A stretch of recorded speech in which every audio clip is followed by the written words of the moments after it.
Hey guys, welcome back to another sports stuff video. Today, we're going to be talking about the Cincinnati Bengals and the offseason plan I laid out for them. So if you guys do enjoy, please leave a like, comment, subscribe, hit the notification bell to be notified when I post next. Let's get into this video. So let's get into this video for the Cincinnati Bengals. With the re-signings, they're starting out at $60 million in cap space, which is really good because they have a good amount of free agents that I want to re-sign, or at least think about re-signing.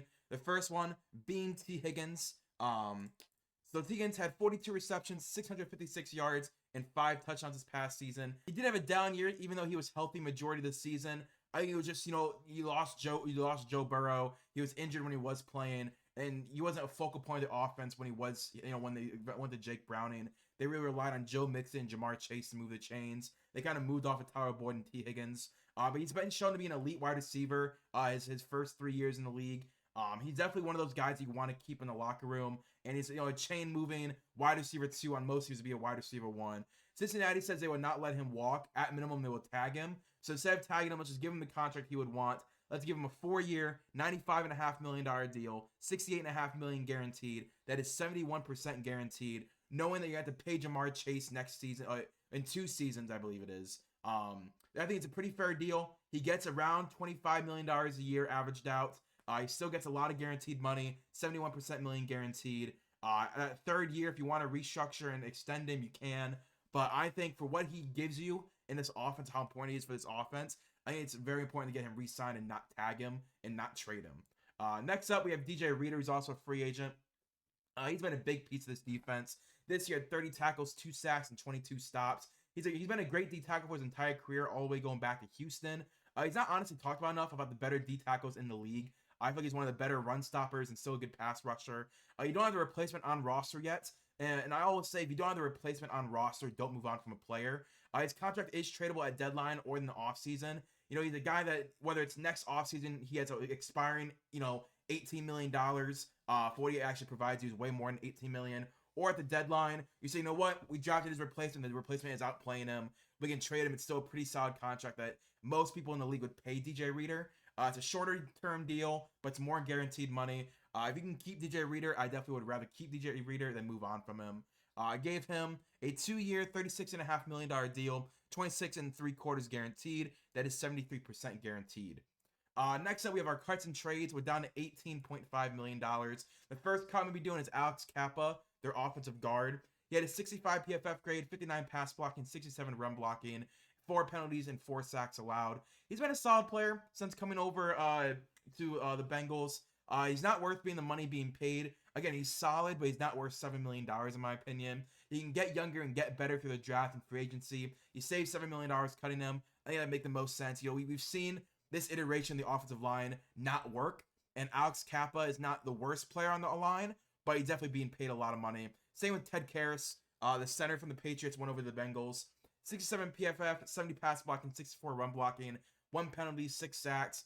His best years are behind him. He's become a turnstile at center. When you're a center giving up 6 sacks, that's not good. If you're giving up 6 sacks as a tackle, okay, you can understand a little more. It is a lot, but as a center, that's too much. That means interior defensive linemen are just going right past you.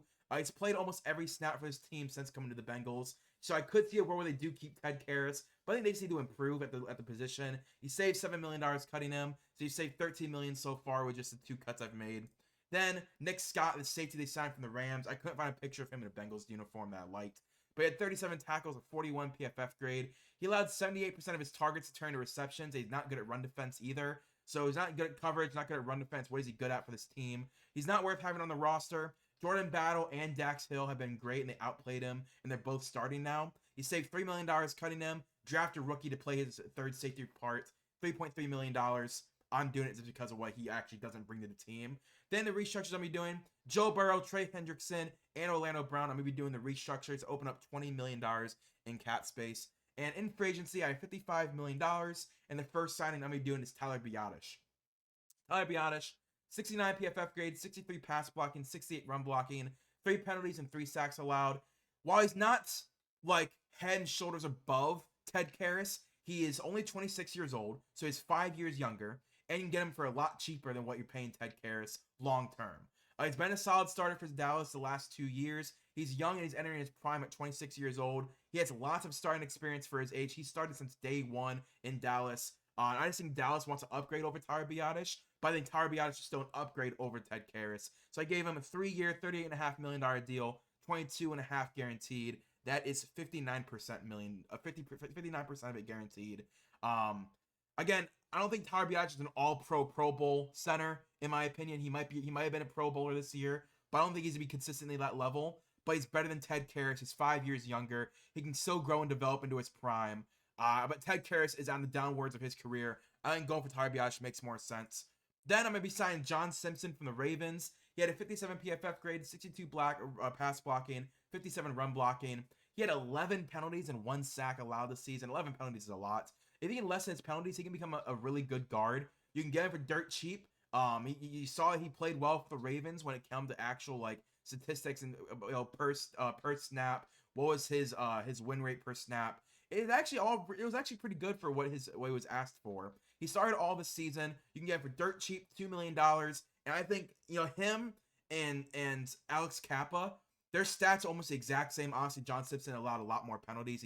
He committed a lot more penalties. But when it comes down to like their grades, how good they were at run blocking, he was about the same level, if not a little less. I mean, a little worse. But you get him for $5 million cheaper. So I think John Simpson, he started all of this year with the Ravens, played pretty well. I think he'd do the exact same amount of impact that Alex Kappa did, but for a lot cheaper. Then the next free agent signing, I'm gonna be signing Noah Fant from the Seahawks. He's my favorite, cheaper tight end to sign this year. 32 receptions for 400 yards and 0 touchdowns. Lots of experience at tight end. He's been the day one starter since his rookie year, coming from Iowa, I believe it was. Because him and, oh my gosh, it was him and TJ Hawkinson from Iowa, right? Was that the year that Noah Fant came out as well as him? I know it was 2 tight ends from Iowa, both got drafted in the first round. He has lots of experience since day one with the Broncos in that rush trade. Team has been trying to find a starter at tight end. He's a great receiving option for Joe Burrow. It's a cheap, prove-it deal. We know what he is. We know what he can provide us. 1 year, $5.5 million. I think that's pretty solid for what Noah Fant can offer you. Again, spread the field, get that short to intermediate game going, because it really is just deep shot after deep shot. Hand the ball off, deep shot. You need more intermediate, chain mover receivers and tight ends. Another sign we're doing is Brandon Parker. In 2023, I don't know if it was injury or if it was just they had better options in Las Vegas. He only played 14 snaps. He's shown in past he is a quality starter. Give him a 1-year deal. He's at 6'8", 320 pounds. Basically a draft pick. Like a 6th or 7th round draft pick. You're basically giving up for Brandon Parker. Like that level of what you're expecting. Give him a $2 million deal. In my opinion, we saw Brandon Parker was at 2021 or 2022. He played a good amount of like 4 or 5 games in a row. And I was impressed. I was actually, okay, who's this Brandon Parker guy? And it's never touched the field again in 2023. Don't really know why. But I do think that he has some upside in him still. And, for a Bengals team that needs to throw darts to the board at offensive line, I think Brandon Parker is a dart I would be willing to throw. Then at corner, I am going to be making a splash signing. I'm going to be giving 68 to Kendall Fuller. He had 68 tackles, 2 interceptions, and 18 run stops this past year. He's a really good vet option at corner. You lost Eli Apple last year. Chidobe Awuzie took a step back this year. He's going to be a little expensive, yes, but I think he's an upgrade on Chidobe Awuzie at this point. He can lock up the number 1 receiver. Dan Quinn has already said they're going to re-sign Kendall Fuller, so we'll see what happens. And he said he'd be a big piece of that defense. But they drafted Emmanuel Forbes last year to be the number 1 corner. I would think they move off Kendall Fuller, so then you guys can benefit from grabbing Kendall Fuller. Gave him a 2-year, $39 million deal, $27.5 million guaranteed. That's 70%. I think for what a Kendall Fuller can offer you, it makes a lot of sense. He can lock up your number 1 wide receiver now. You're in a division with a lot of really good receivers. I think Kendall Fuller is the guy you want to go and get to be that number 1 corner for the future. Then, heading into the draft, you have $18 million. You have about $8 to $9 million you could go out and spend on more free agents. But I'm going to keep them. And here's my mock draft. So, at pick 18, I am going to grab Amarius Mims from Georgia. Injuries have stunted what could have been a top 5 tackle in this class. I mean, when he's on the field, he's dominant. When healthy, he is the best right tackle in this class. He would be better than Talisi Fuaga. He would be better than J.C. Latham. Like, he would be the number 1 right tackle in this class. But, he just can't stay healthy at Georgia. Cincinnati needs a long-term option at right tackle that will be great or good at everything when it comes to pass blocking, run blocking, gap zone. You really want to get someone who can be good at all of it, and that's what Amarius Mims is when healthy. He's 6'7", 340, mountain of a man. He's dominant in the run game. If he can stay healthy, he would be a franchise right tackle for Joe Burrow. Keep him upright and healthy. You paid Orlando Brown at left tackle. Now you draft Amarius Mims at right tackle and go with it. Then at number 49, I grabbed Ja'Tavion Sanders. Ja'Tavion, I think he's closer to Brock Bowers than he is not close to Brock Bowers. I'm not saying that Brock Bowers isn't a good prospect and a top 10, top 15 prospect in this class, but Ja'Tavion Sanders is closer than that than not close to him. He's a great receiving tight end, good pass blocking as well. You need a true deep threat in the middle of the field for Joe Burrow. You sign Noah Fant to a 1-year deal. You then draft Ja'Tavion Sanders. That's a really good 1-2 punch for this upcoming season. With Boyd likely gone because of money, I think Ja'Tavion Sanders and Noah Fant could take that role of wide receiver 3, but in the tight end form. And again, he's a pretty okay pass blocker as well.